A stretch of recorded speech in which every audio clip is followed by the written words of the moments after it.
Romanos capítulo 12, ahí estamos.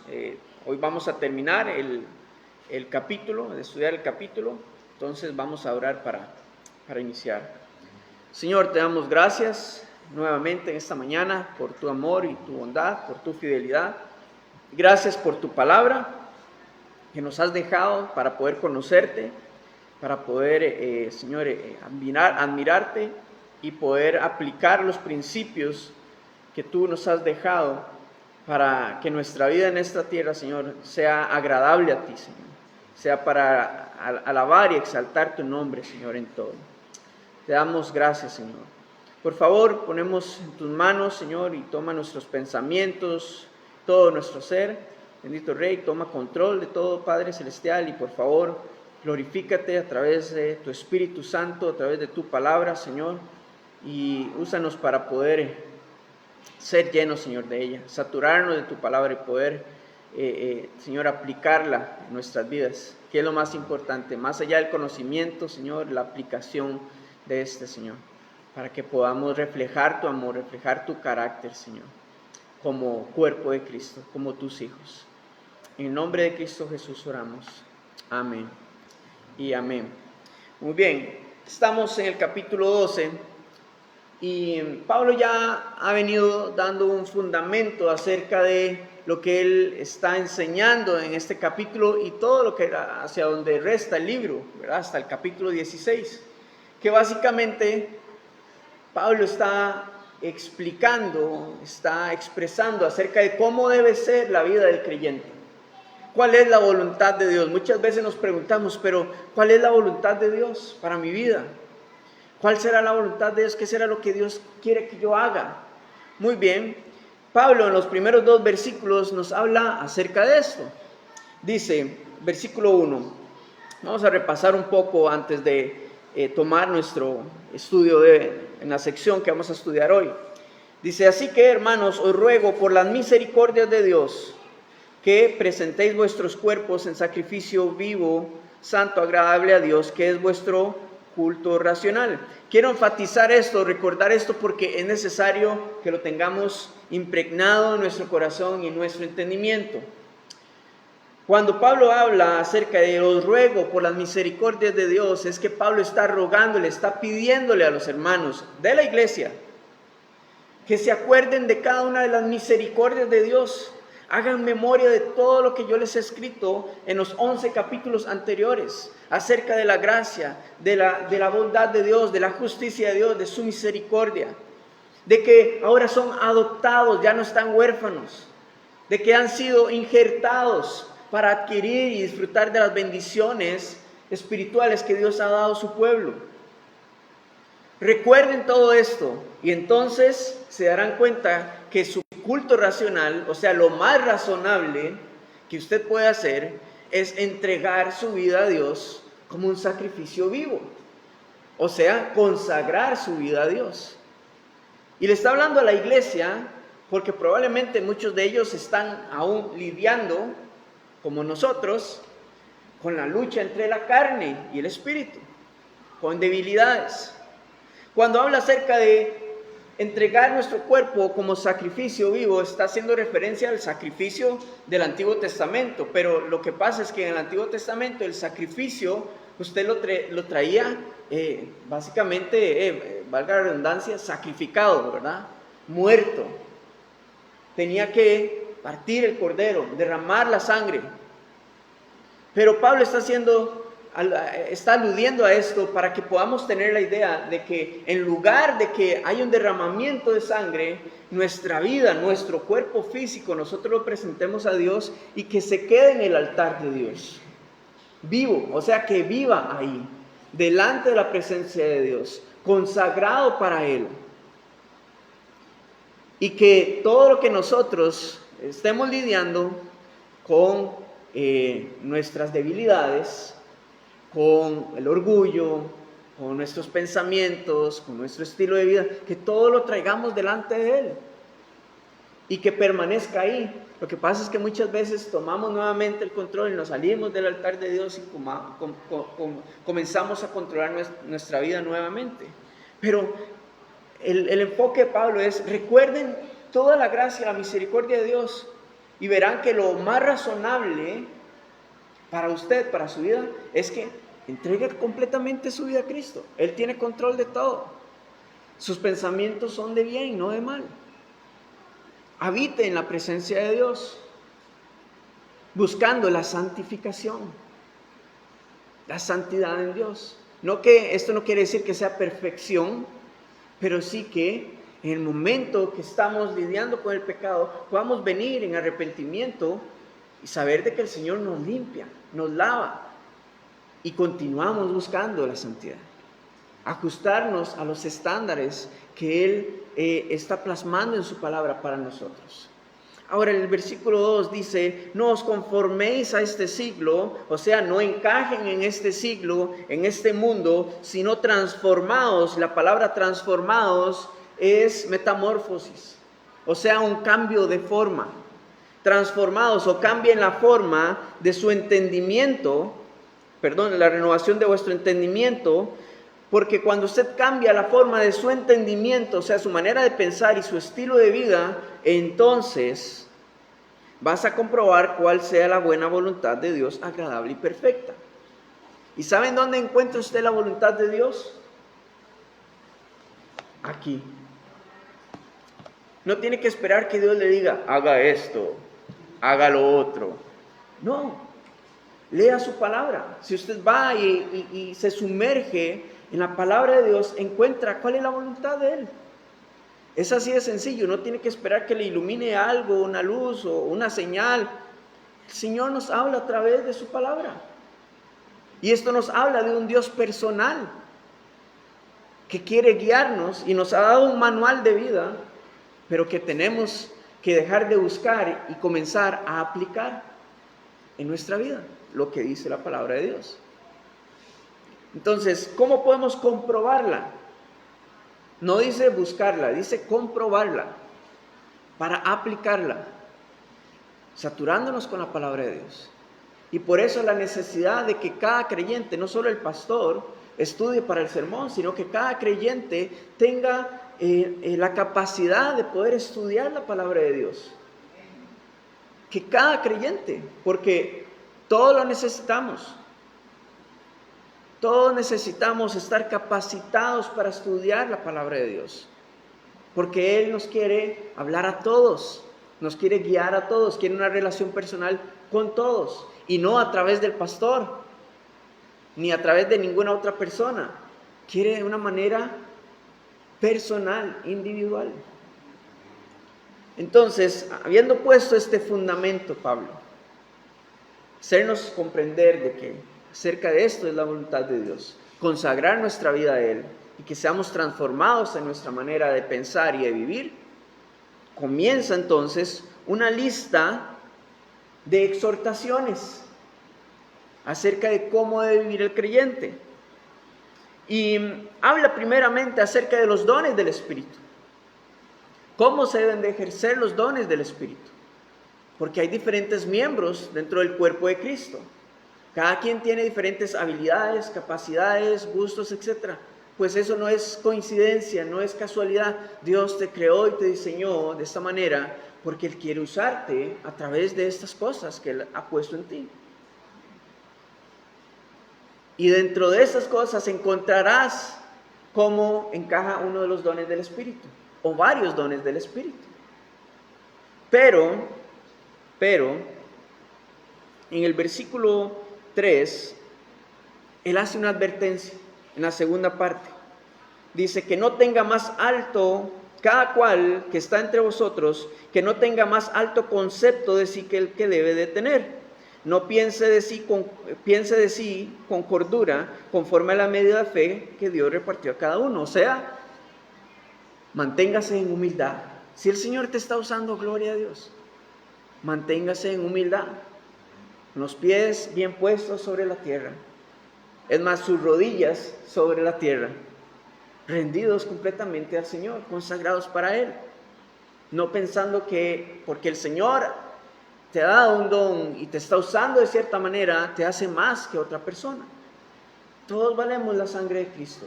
Y el Señor ha constituido un cuerpo con diferentes miembros para que entre todos se edifiquen a sí mismos en Cristo Jesús.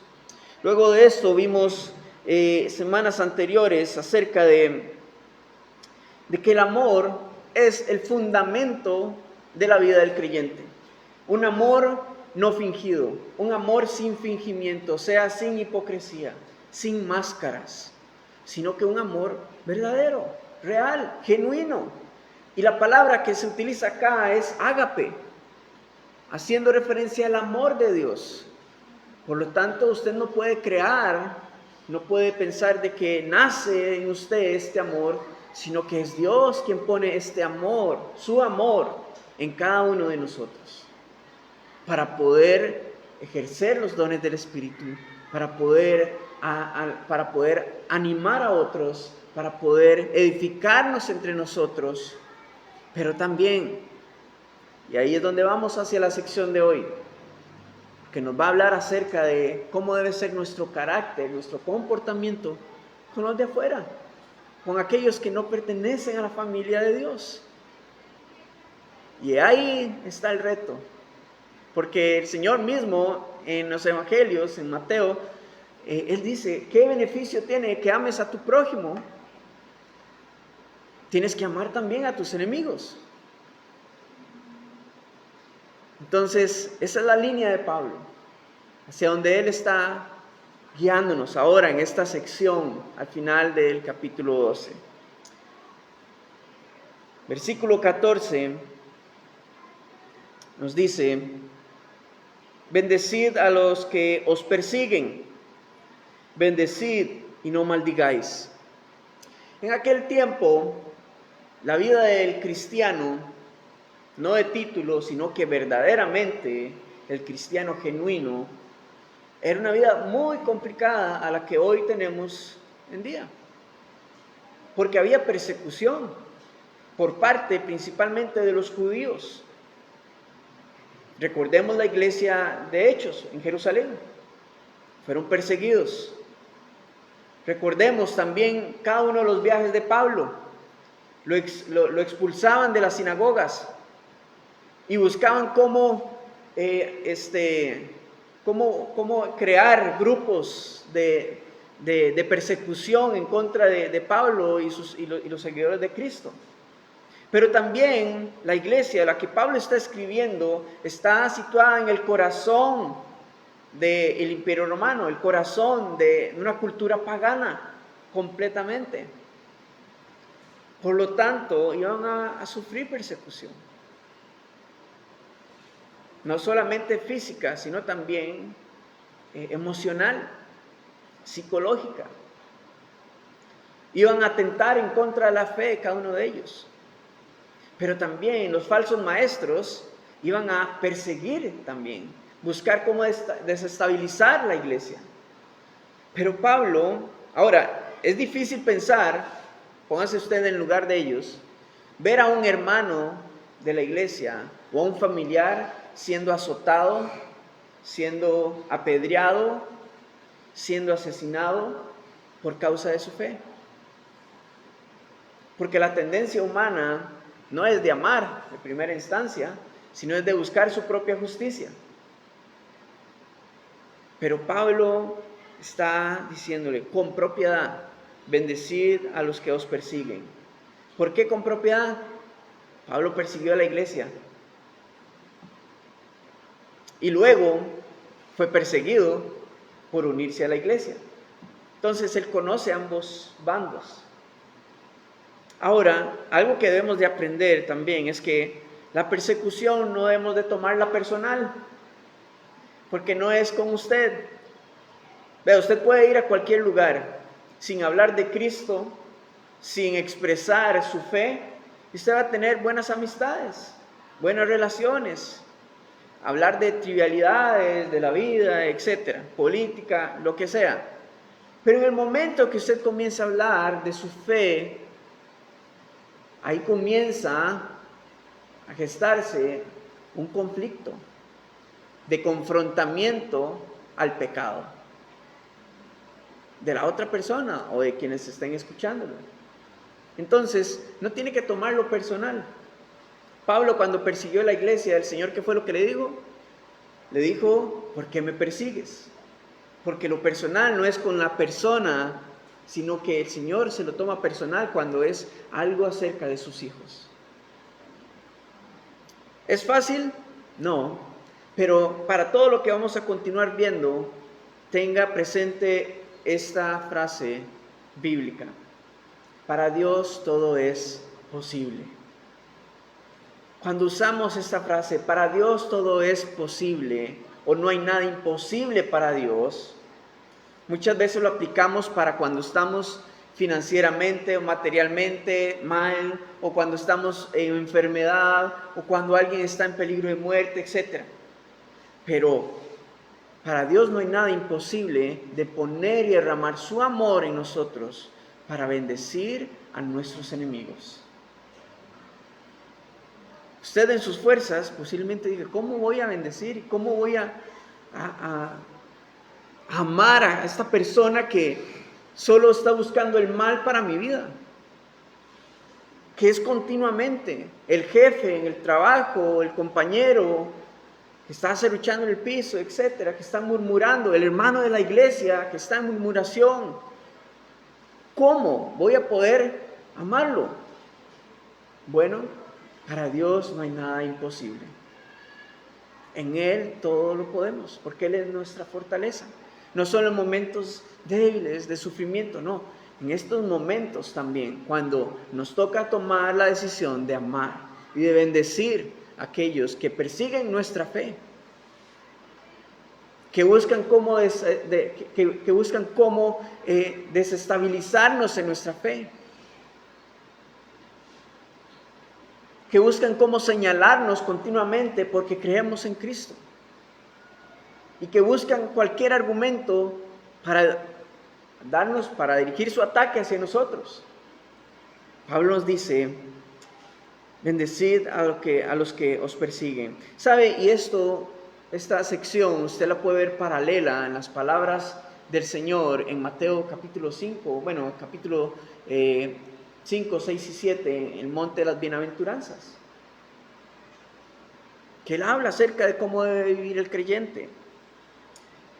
Versículo 15 dice, gozaos con los que se gozan, llorad con los que lloran. Hay quienes dicen, es más fácil llorar con los que lloran, porque si usted está bien y ve al hermano que está mal, dice, ay, venga, yo voy a empatizar con usted en su dolor. Lo vamos a orar y wow, es algo increíble. Pero cuando usted está mal y ve que alguien se está gozando del Señor por lo que Dios está haciendo en su vida, hay quienes dicen, ahí es donde me cuesta a mí gozarme, viéndome en donde estoy, en mi situación, gozarme con aquellos que se están gozando. Pero es parte de la unidad a la que Pablo está guiando a la iglesia. Que sean judíos, o sean griegos, o sean gentiles, seamos lo que seamos, el Señor nos está guiando a gozarnos y alegrarnos con la bendición de otros, teniendo la convicción y el entendimiento de que el Señor todo lo tiene bajo control y que en Él todo es posible. Él es nuestro gozo, Él es la esperanza sobre la cual nos gozamos. Versículo 16 dice, unánimes entre vosotros, no altivos, sino asociándoos con los humildes. No seas sabio en vuestra propia opinión. Es claro, si usted busca unidad, el orgullo es el peor enemigo. La altivez, el orgullo, sentir yo sé más que el pastor, o yo sé más que esta persona respecto a este tema. Es que el Señor a mí no me usa como esa persona, pero me usa de esta manera. Y la altivez de nuestro corazón, el Señor la ve de lejos. Al que es orgulloso de corazón, el Señor lo ve de lejos. Pero al que se humilla, al humilde, Él lo exaltará en su tiempo. Así que si usted está lidiando con el orgullo en algún área de su vida, dentro de la casa, con su familia, con su esposa, esposo, en el trabajo, con su jefe, con sus compañeros. El mejor consejo es el que dice Pablo al final del versículo: asociándoos con los humildes. O sea, venga en humildad. No tenga más autoestima del que debe tener acerca de usted. Manténgase en humildad. Y no sea sabio en su propia opinión. No piense que usted lo sabe todo. O que su consejo o su manera de pensar es la mejor opción para solucionar un problema. El temor a Jehová es el principio de la sabiduría. Y cuando usted teme al Señor, esto le va a ayudar para que el orgullo no se le vaya arriba. Para que el orgullo no lo ciegue y lo mantenga en humildad.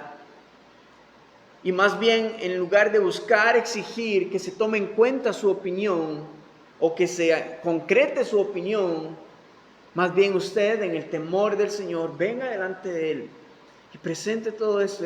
Hermano, entonces, ¿por qué no? O mi amor, cuando es con su esposo o esposa, ¿por qué no oramos? Digo, en los que tienen la posibilidad de, ¿verdad? Oremos respecto a esto para que el Señor nos guíe en qué tomar decisión. Sin altivez, para que logremos la unidad en esta línea, en esta decisión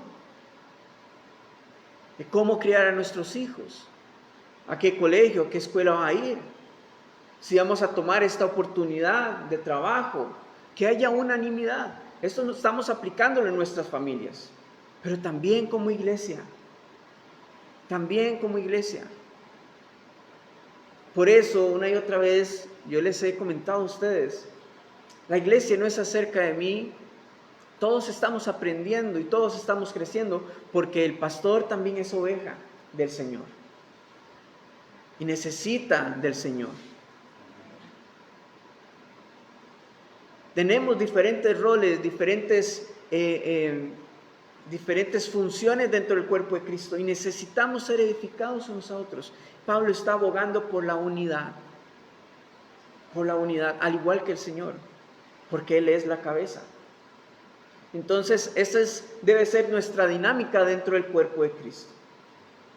Bendecir a los que nos persiguen, gozarnos entre nosotros con los que se están gozando, llorar con los que lloran, pero también buscar la unanimidad y dejando al lado el orgullo, la altivez y buscando la sabiduría que viene de lo alto, para que nos ayude a mantenernos en humildad, para que toda la gloria sea del Señor y no nuestra. Ahora, versículo 17. No paguéis a nadie mal por mal, procurad lo bueno delante de todos los hombres. Si es posible, en cuanto dependa de vosotros, estad en paz con todos los hombres. Qué fácil, ¿verdad? Claro que no. Porque la tendencia en nuestra naturaleza humana es de buscar la justicia en nuestras propias manos, en nuestra propia sabiduría. Eso es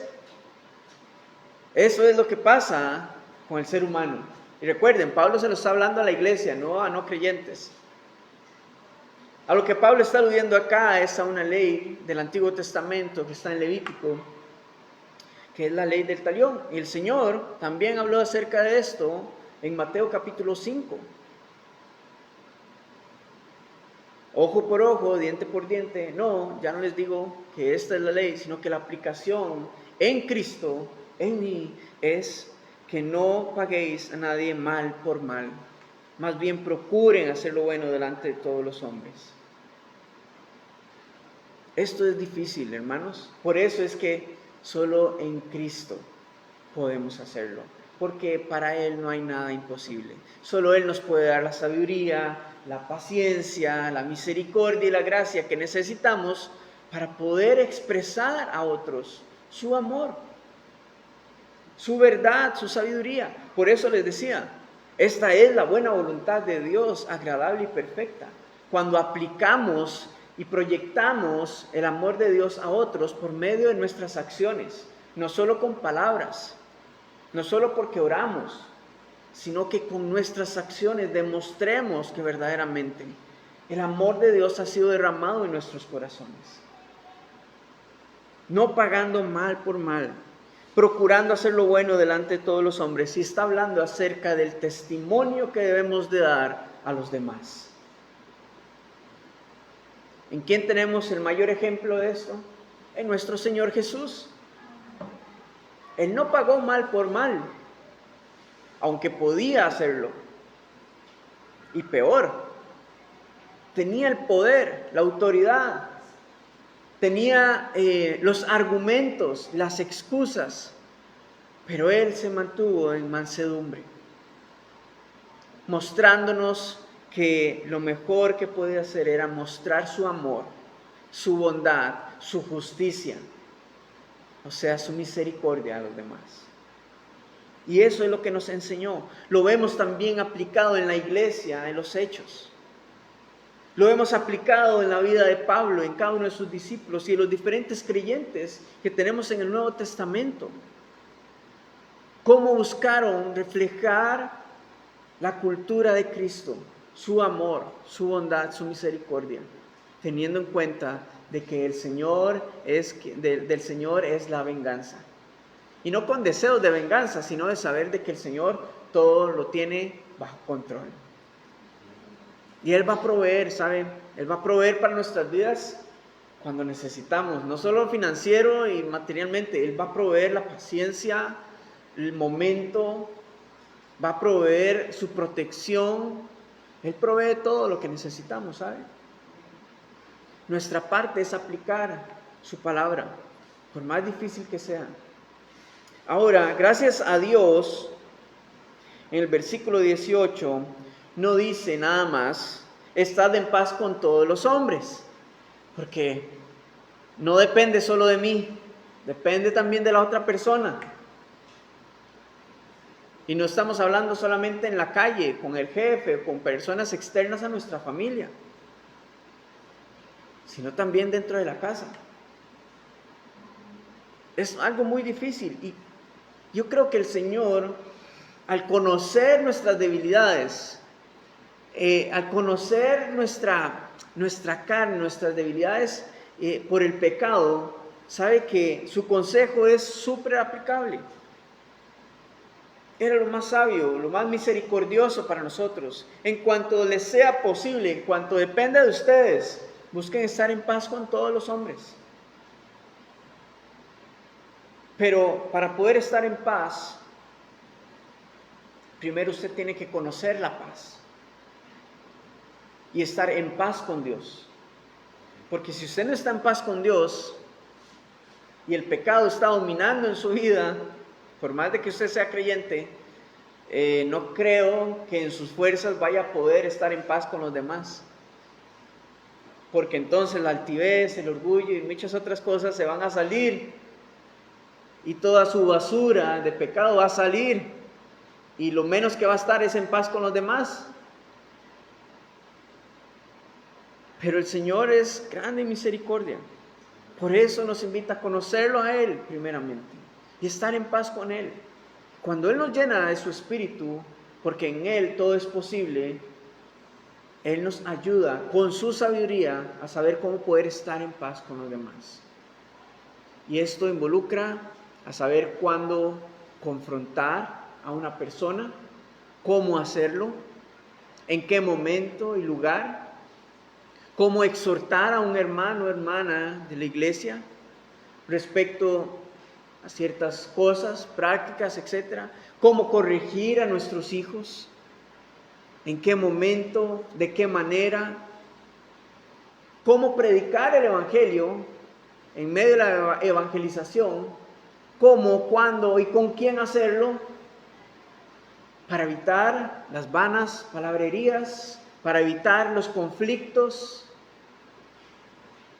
porque conflictos van a haber, pero para un conflicto se ocupan dos, y si usted busca estar en paz con todos, no es que evite la situación, ¿verdad? Pero, porque hay situaciones inevitables.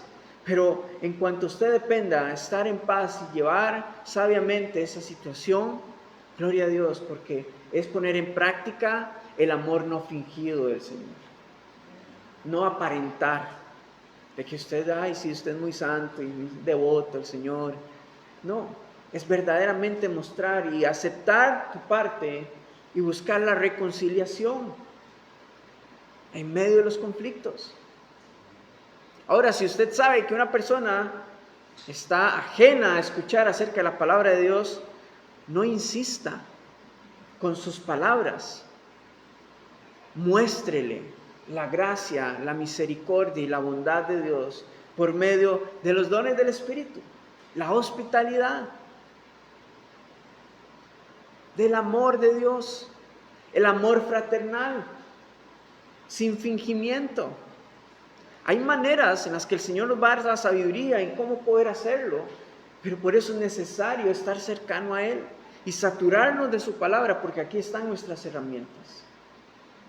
Aquí están nuestras herramientas. Y para el Señor no hay nada imposible. Él lo puede hacer.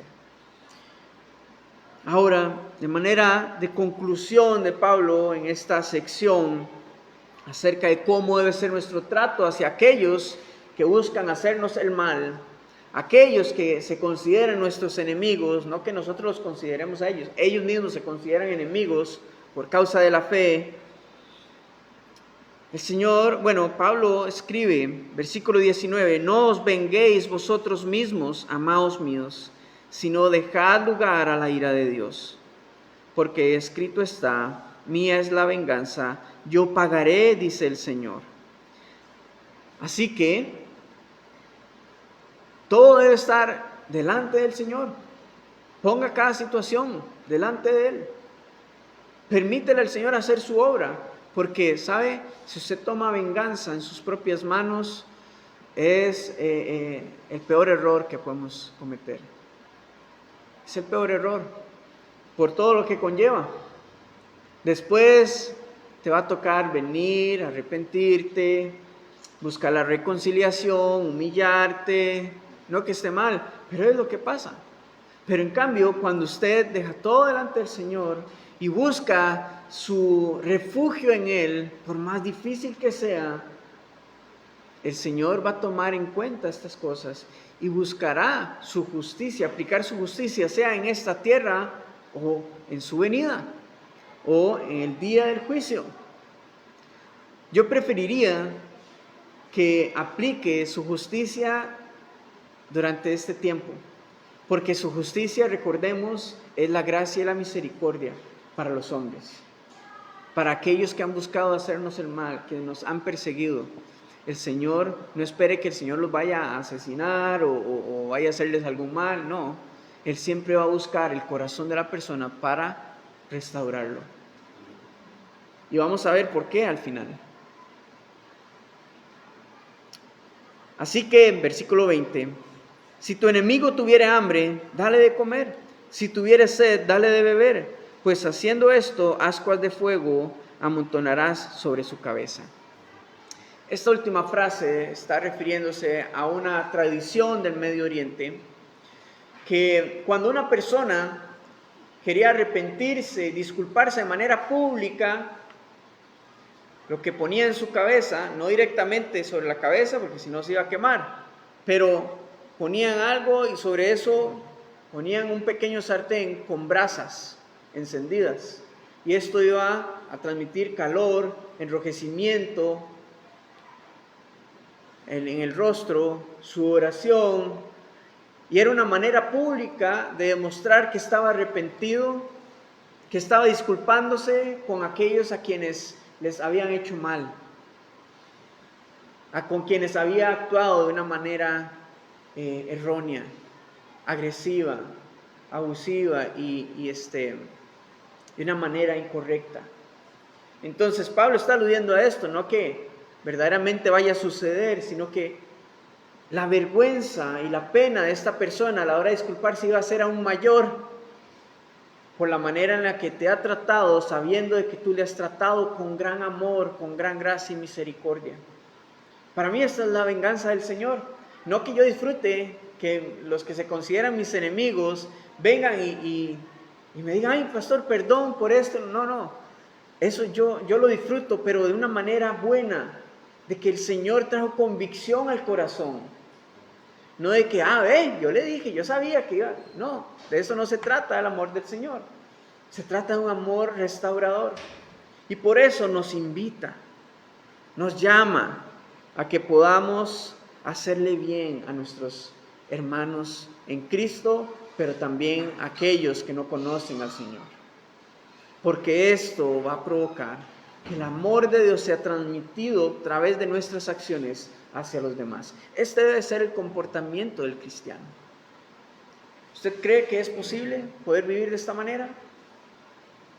Es difícil, pero todo lo puedo en Cristo que me fortalece, porque para Él no hay nada imposible.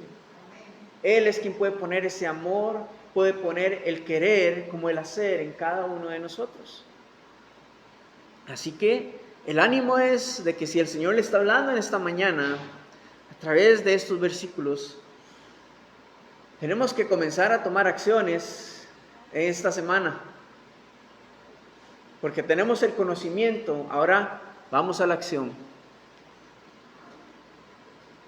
Buscar a aquellas personas en cuanto sea posible, en cuanto dependa de nosotros, y poder buscar la reconciliación. Buscar estar en paz, por lo menos de nuestra parte. Estar en paz con estas personas y buscar reflejar el amor de Dios. Buscar la restauración. Dios es bueno. Dios es bueno. Versículo 21, y esta es nuestra conclusión. No seas vencido de lo malo, sino vence con el bien el mal. No hay mejor manera que vencer a tus enemigos haciéndolos tus amigos en la fe. No hay mejor manera que vencer el pecado, la persecución, el odio, el orgullo, que reflejando el amor de Cristo Jesús en nuestras vidas, que viniendo delante de Él y poniendo nuestra vida completamente a su servicio y bajo su control. El mejor consejo: vivamos verdaderamente como el Señor nos guía en su voluntad. Esta es su voluntad. Ahora, si usted no quiere vivir de esta manera, pues de ahí no está cumpliendo la voluntad del Señor. Y no soy yo quien lo está diciendo, es su palabra. Pero ese es el consejo. Esto es lo que necesitamos enseñarle al creyente. Cómo poder vivir su cristianismo. No es nada más que haga una oración de fe entregándole su vida al Señor, sino que guiarlo en cómo debe de vivir su salvación, su nueva vida en Cristo. Porque de esto se trata, conocer la voluntad del Señor, vivir conforme a su palabra. Amén. Gloria a Dios. Señor, te damos muchas gracias en esta mañana por tu palabra. Gracias porque tú nos exhortas, tú nos hablas, nos confrontas en amor. Y gracias porque es tu palabra la que tiene poder para penetrar a lo más profundo de nuestra alma, de nuestro corazón, y romper con todo aquello que nos ha mantenido atados al orgullo, que nos ha mantenido encadenados, Señor, a los malos pensamientos, a los malos deseos, Señor, a la ira y al enojo, Señor. Tú puedes romper con todo esto, porque para ti todo es posible, Señor. Y gracias porque tu palabra es viva y es eficaz para hacer su trabajo, para hacer la obra, el trabajo con el que tú y el propósito con el que tú la has enviado. Gracias, Señor, por guiarnos, por darnos este manual de vida. Ayúdanos ahora a aplicarlo en nuestro diario vivir. Por favor, Señor, te lo pedimos. Ponemos, Señor, esta palabra en tus manos para que seas tú quien la hagas crecer en nuestros corazones y nos guíes, Señor, en tu voluntad. En nombre de Cristo Jesús oramos. Amén y amén.